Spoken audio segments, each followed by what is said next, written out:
Tia, alis lang muna si Papa ha? Oo, pupunta si Papa sa shelter, magbibigay ng tulong. Oo, shelter, magbibigay ng tulong. Okay? Sama ikaw? Hindi pwede sumama ikaw. Kasi malayo yung pupuntaan ni Papa. Ha? Oo, malayo. Oo, dito ka lang muna kay Mama ha? Oo, tumulong ikaw sa gawaing bahay. Tumulong hindi magpasaway. Oo, okay? Okay, pakabait ikaw ha? Pakabait? Yes, pakabait yan.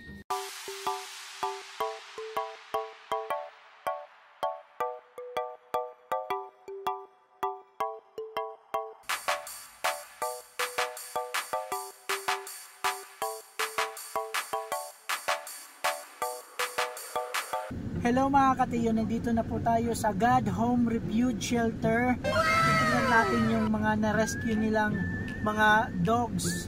Excited na ako makita yung mga 4 babies na yan. Wow! Tara, let's go.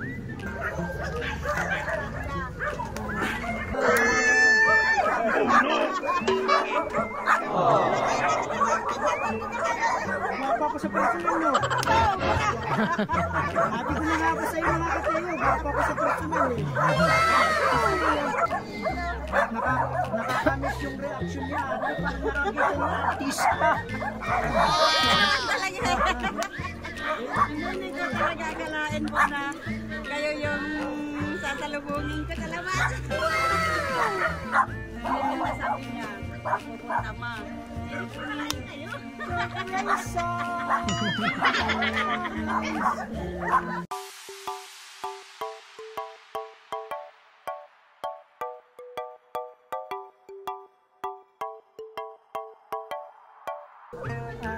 Sino pangalan natin?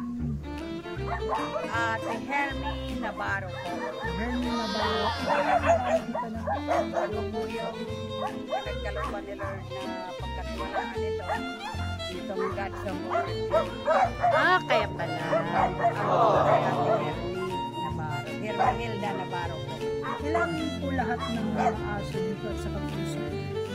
Ang aso po natin ay nasa kulang-kulang 300 po. Ang pusa naman po ay nasa 100. Napakadami.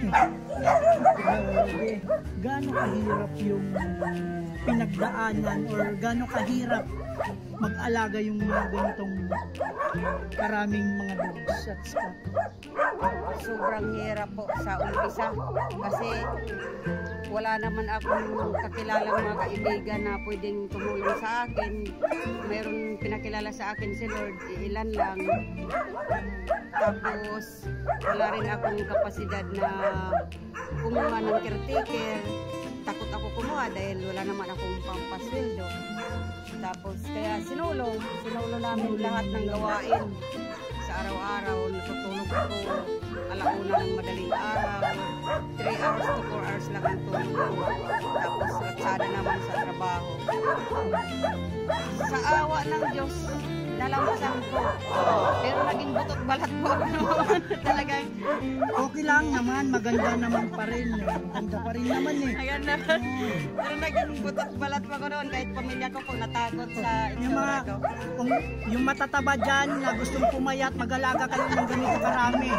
Maraming ba hindi na kailangan mag-diet? Hindi na kailangan mag-diet. Ano yung naging reaction mo, yung nakita mo na yung pinakagwapo sa harap mo? Grabe talaga. Sobrang tuwang-tuwa talaga ako. Hindi ko napigilan. Hindi ko talaga akalain. Thank you. Mga katiyo, eto. Yan na naman natin si Ma'am Chris. Ma'am, pag ikay bumili ng mga product na to, yung mga pakal. Lights, camera, action. Okay, lights, camera, action. Si Teo. Ma'am, ito naman, tatanungin natin si Ma'am Chris. Ma'am Chris, pag bumili ka ng Dr. Pooch, Play Pets, Pamper Pooch, at Chief Chew product, Ano mangyayari, ma'am?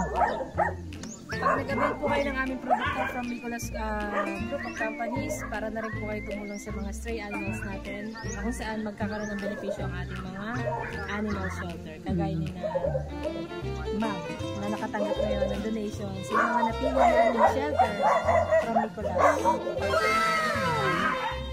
Diba mga kateo, sabi ko nga lagi, nagiging healthy pa yung mga for babies inyo, nagiging gwapo at maganda pa yung mga balat nila, yung mga skin nila, yung mga balahibo nila, nakakatulong pa kayo mga kateo. Kaya mga kateo, maraming salamat sa inyo. Tsaka mga kateo pala, yung kilala nyo si Willie Villami, di ba? Yung boss, meron kaming boss din, mala Willie Villami. Si Willie anong ginagawa? Bigyan ng jacket yan. Jacket yan. Sa amin naman, bigyan ng dog supplies yan. Hatid sa iyo kay Sir Miguel. Napakagwapo yan, napakagwapo. Kateo, yung mga bagong dating daw, yung galing dog pound, dito nila nilalagay.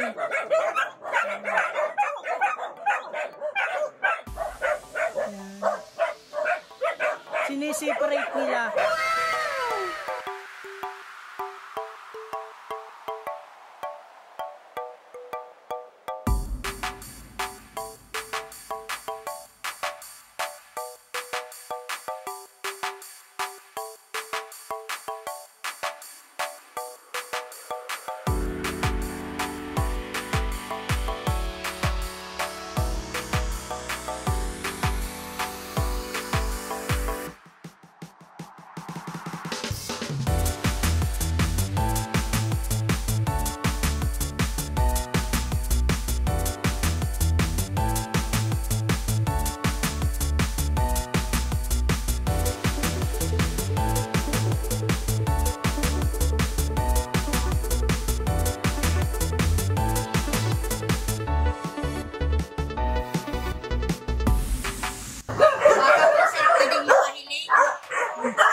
Ito naman yung mga pusa. Opo. Ito yung mga pusa.